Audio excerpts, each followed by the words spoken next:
Chaitanya Krishna. Today, my dear devotees from Krishna, today we return to Yamuna Kunja from the journey to Indore. Srila Prabhupada ki jai.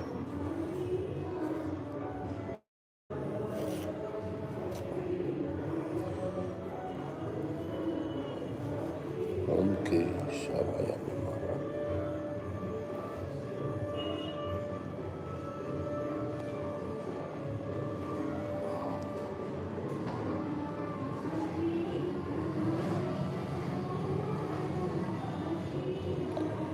You see the rest?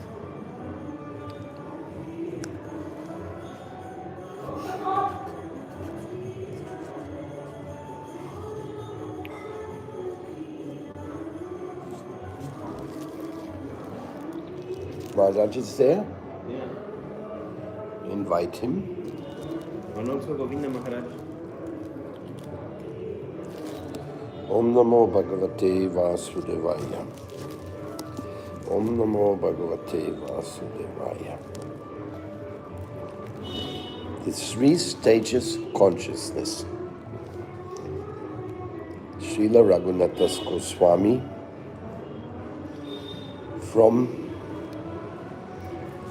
compiled by from the chapter of Vilapa Kunja Manjali,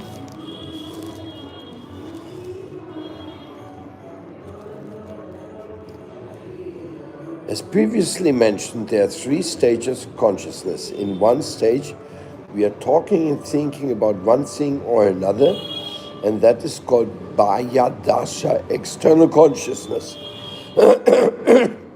The second is opposite, quite opposite, and that is called Antardasha, internal consciousness. At the time, all the awareness of this world and the senses stop. Only internal awareness is experienced. Then the middle of the other two, neither fully external nor fully internal, is Artabhaya Dasa. The sadhaka who is in the Uttama stage can experience all three, as Chaitanya Mahaprabhu did. When Mahaprabhu was in inner sense, he was seeing that I'm playing with Radha and Krishna. Radha and Krishna are engaged in so many confidential pastimes, and I'm talking and I'm taking part in them. I'm serving Radha and Krishna is loving me. At that time, Swarupa Damodar, Rai Ramananda, and about 100 other persons came with kol, kartal, and other instruments. Seeing Mahaprabhu, they began a loud kirtan. Mahaprabhu at once awoke and in his Artabhaya stage began to cry. Why have you called me? I was playing with Radha and Krishna there in Vrindavan. I was completely absorbed in participating in their vilasa, fanning them and serving them so sweetly. Why did you awaken me? He then wept so bitterly. After that, after 2, 3, or 4 hours, he came to his fully external consciousness and told his associates, I was seeing their pastimes, and someone called me.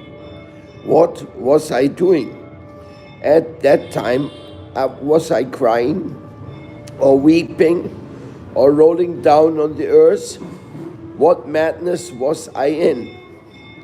They consoled him. No, nothing.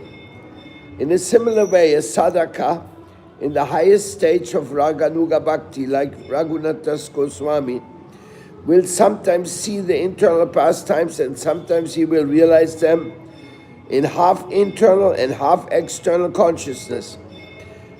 And when he is in outer sense, he will pray and weep as if something has been lost. Not something, but as if everything has been lost.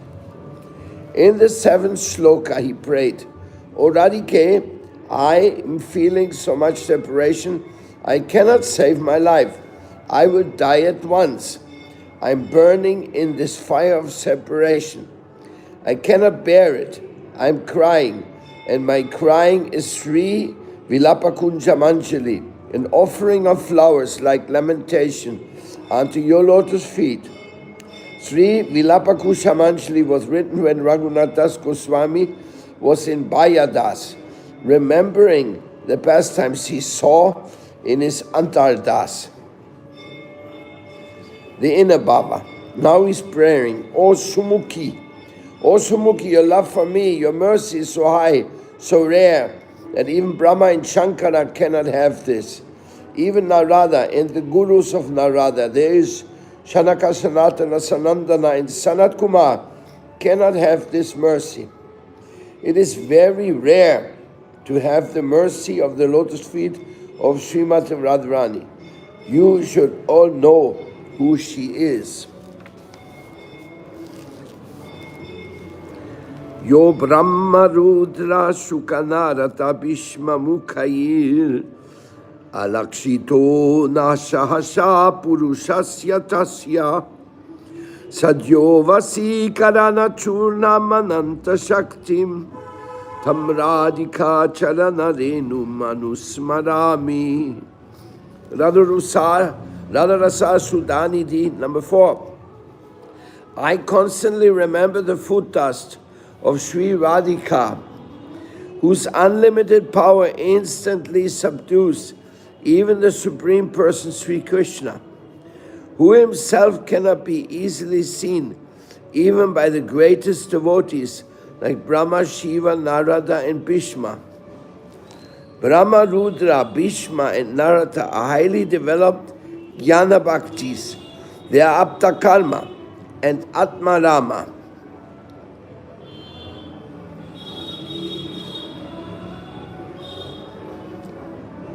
Self-realized and self-satisfied. On rare occasions they can have the darshan of Krishna, but not Radhika.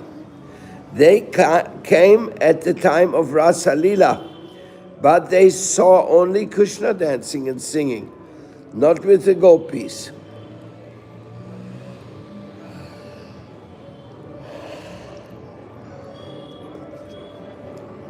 Their wives saw them all, however, and they fainted. Here Dasa Goswami is praying. If anyone worships you, Srimati Radharani, and he has a little spark of your mercy, then Krishna will give himself solely to that person. Do you understand? If anyone has a mere particle of dust from the lotus feet of Srimati Radhika, and if Krishna knows this fact, then he will fully and solely give himself to that devotee. How Krishna's heart melted. Well, this is now the next chapter here, you know. I think we should first meditate on the deeper meaning of the first chapter, the 3 stages of consciousness. Mayadasa, Antardasa, and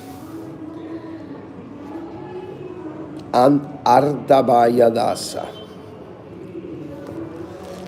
It reminds us of Bahiranga Shakti, Antaranga Shakti, and Tatastha Shakti.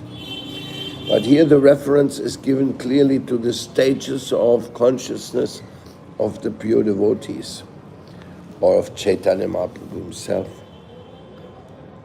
So when he is in Antardas,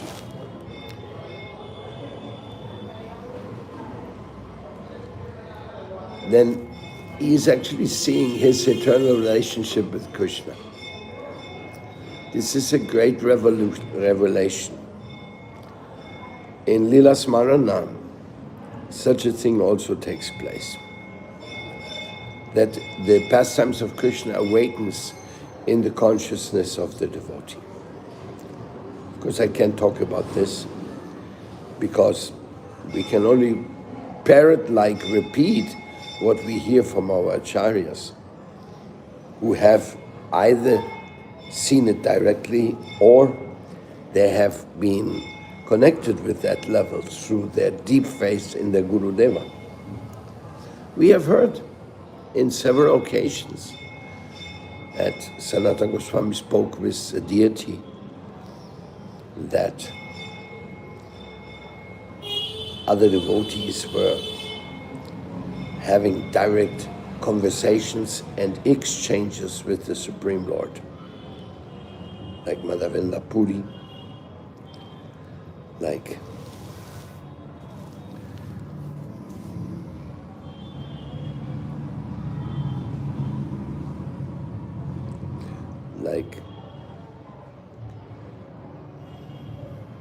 Baladeva Vidyamusa, when a garland dropped from Lord Govinda and fell on him, and he received the inspiration to write the Govinda Bhashya. There are many such stories of the interactions, either internally experienced or even externally made visible. Such revelation is extraordinary, sacred, and it is shared amongst the devotees, like, have you heard this? This has been told to us by the great acharyas, and then everybody becomes like paralyzed. Wow. Seeing Krishna, seeing Radharani, and her personal Leela with Krishna is very confidential, it's very high. Here says, very surprisingly, says that Brahma, Rudra, Bhishma and Narada, Jnani Bhaktas, they could see Krishna, but they could not see Radharani. What a surprising information. So for some reason, Radharani's pastimes are so elevated and fine, they can only be perceived by somebody who has surrendered his heart wholeheartedly to Radharani. Then Krishna gives himself to such a devotee.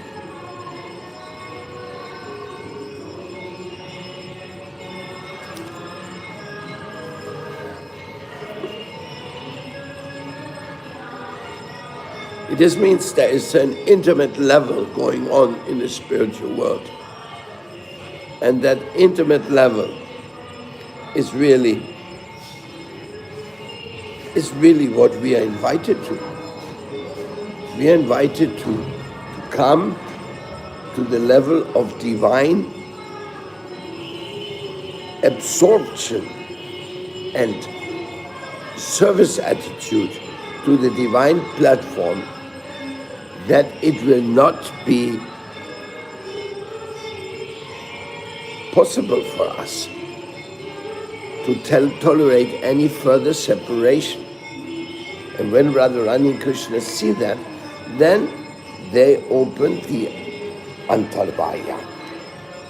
They open this incredible deepest of all consciousness to a devotee.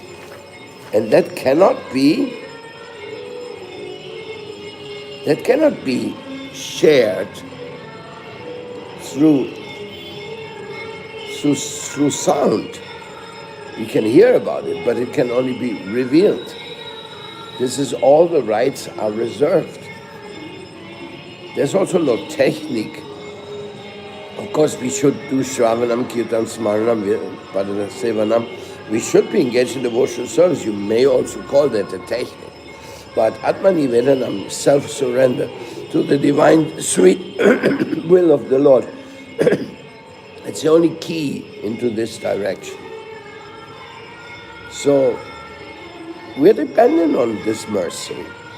If the Lord wants us to be somehow or other absorbed in the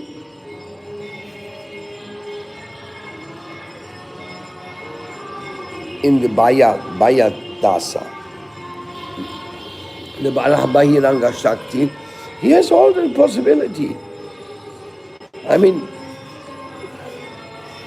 Maya is so powerful, it can catch any one of us at any moment and show that we are nothing but dependent on divine grace. We are dependent on divine grace. That is the one and that is all. Nothing else can be there for us.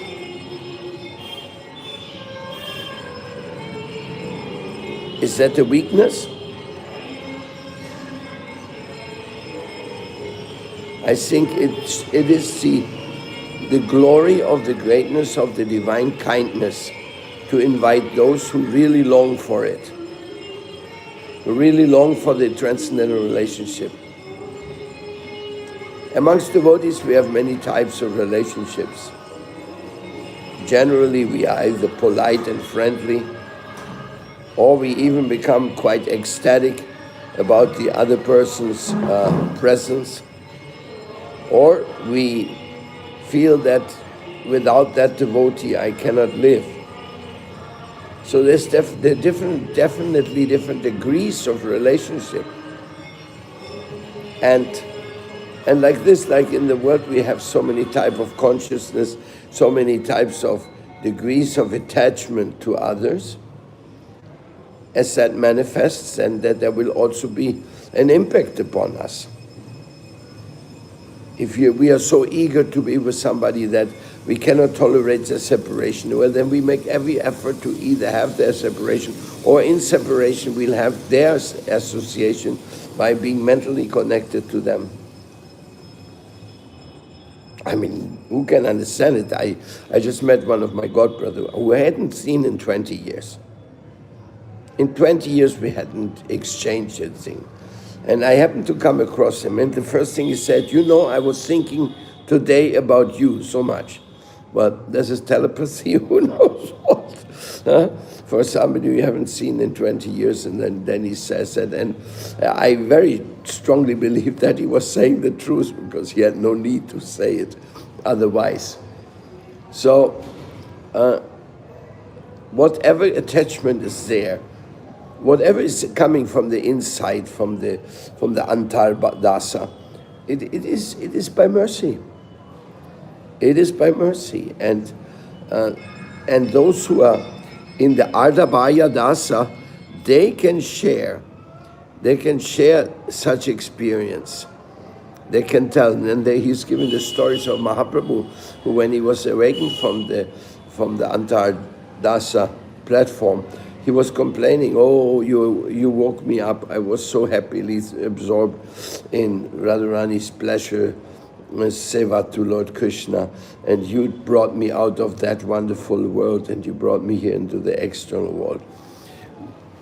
You see Mahaprabhu's pastime, Antya Adilila, Madhya Lila, and the Antya Lila, very clearly showed us that first he is himself becoming a scholar, connecting there with the divine name, with Ishvara Puri.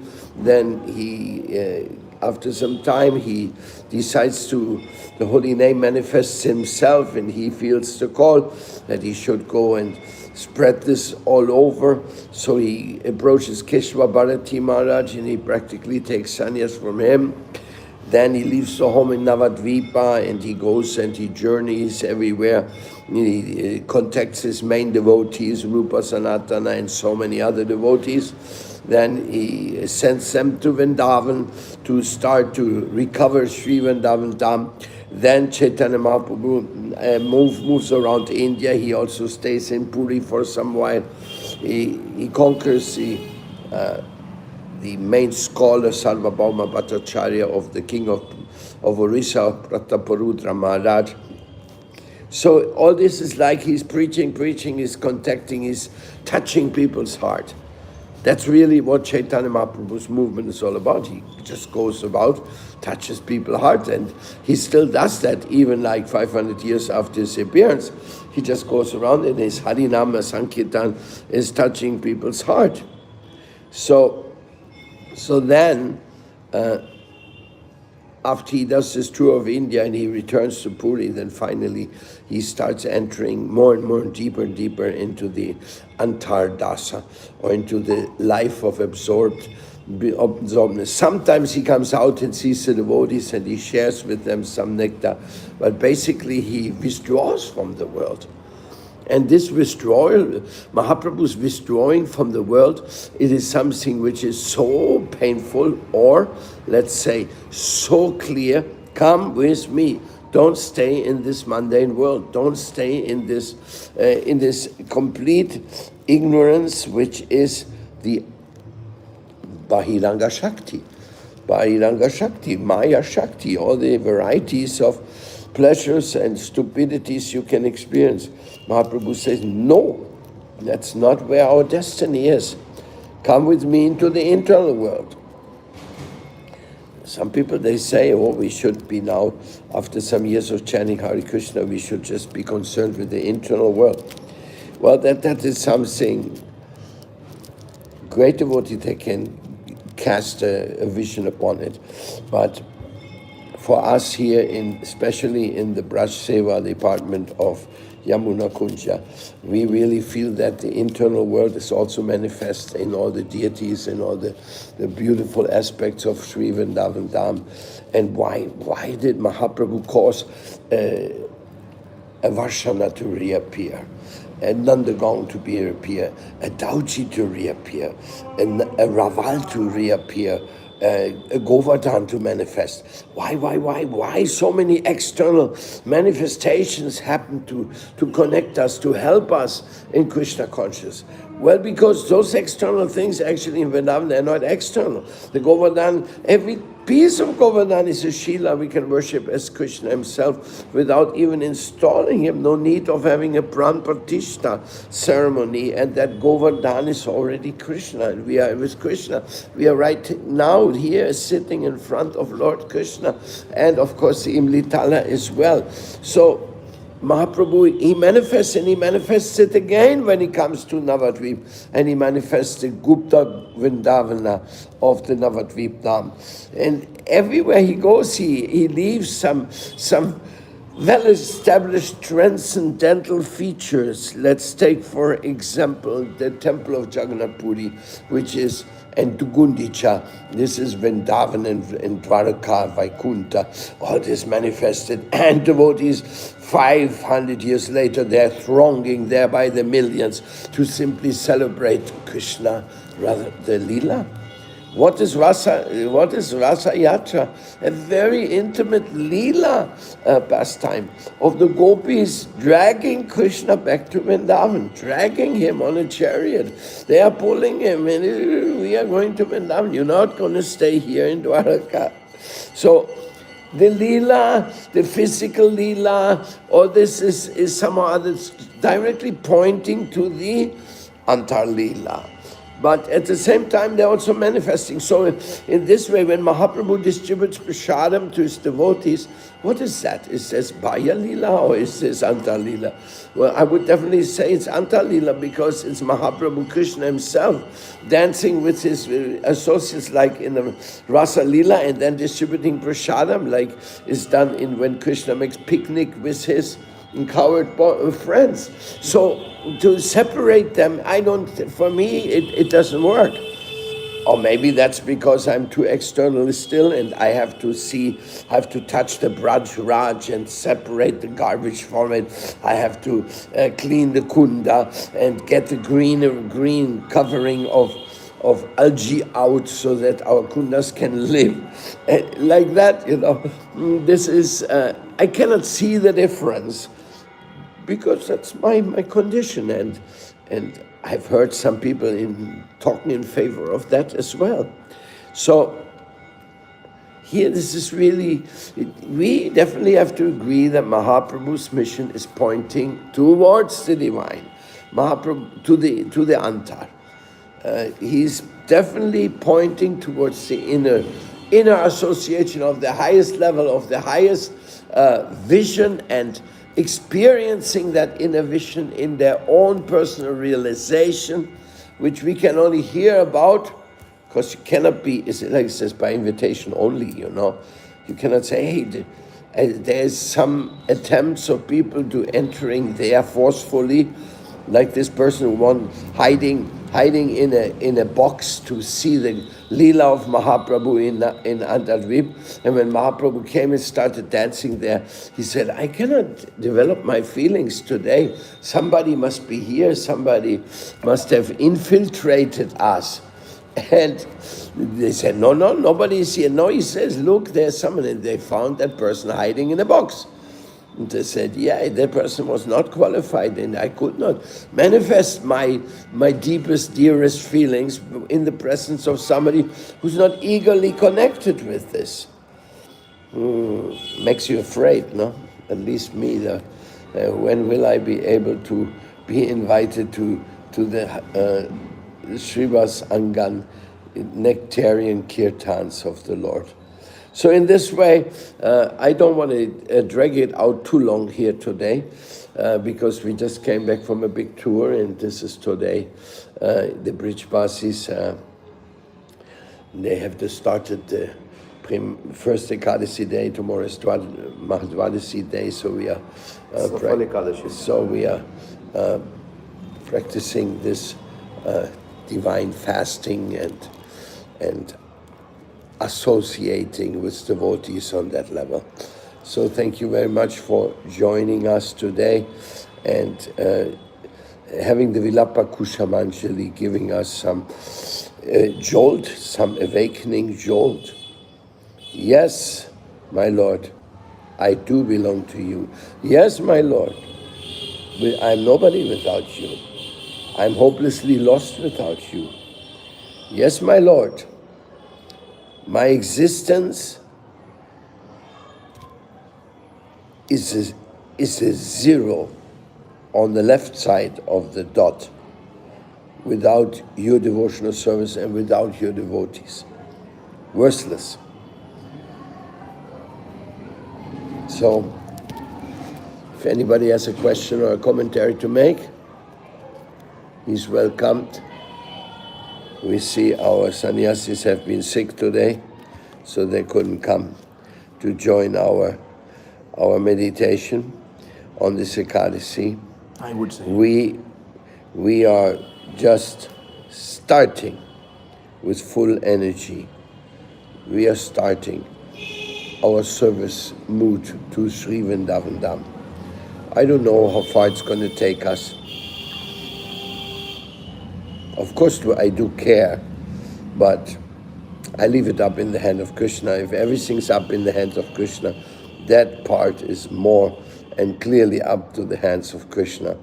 So I'm just thankful to those who give me association here and who share those feelings and those services in one way or another. You have a question? I'm saying something. Yes. Sharing something. Yes. Today on a Safal Ekadashi, it is believed that all your prayers are fulfilled on these wishes. So anybody has any wishes, and if we cannot do anything physically or tangibly transformation of the Braj Dham, we can all together sit down and pray for the creating of the ancient wisdom back into Vrindavan, and the way it used to be 100 years ago, that Vrindavan get restored, and all the health, wealth and happiness of everybody should come to their life. So this is like Safal Ekadashi, and all of us should pray sitting at home that the Safal Ekadashi brings in the success of the clean and beautiful Vrindavan of Braj Dham. Hari Bol, Hare Krishna. Well, that is a beautiful prayer that is giving us great hope that we are not dreaming, but we are hoping that, well, you know, it's all in the hands of Krishna anyway, but like the six Goswamis, they had this place cooking here. Cooking! That wasn't ordinary effort to make Radha Govinda, Radha Madan Mohan temple. And you see, it's not only because a lot of rocks and well situated or well positioned in a beautiful temple, but it is that desire to establish the glories of the Radha Krishna Leela here in this place. Why didn't they do it in other villages, in other places? No, they put this here on the feet of Govardhan, on the banks of the Yamuna. So is something very unique. And you know, we have classical medieval constructions in many parts of the world, or even other, but we have heard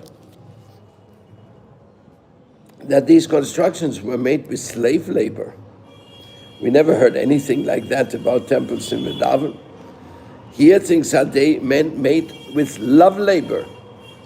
But the love labor of making those temples, to get Vrindavan cooking like it was in those days and what's going on now, is just unbelievably beautiful.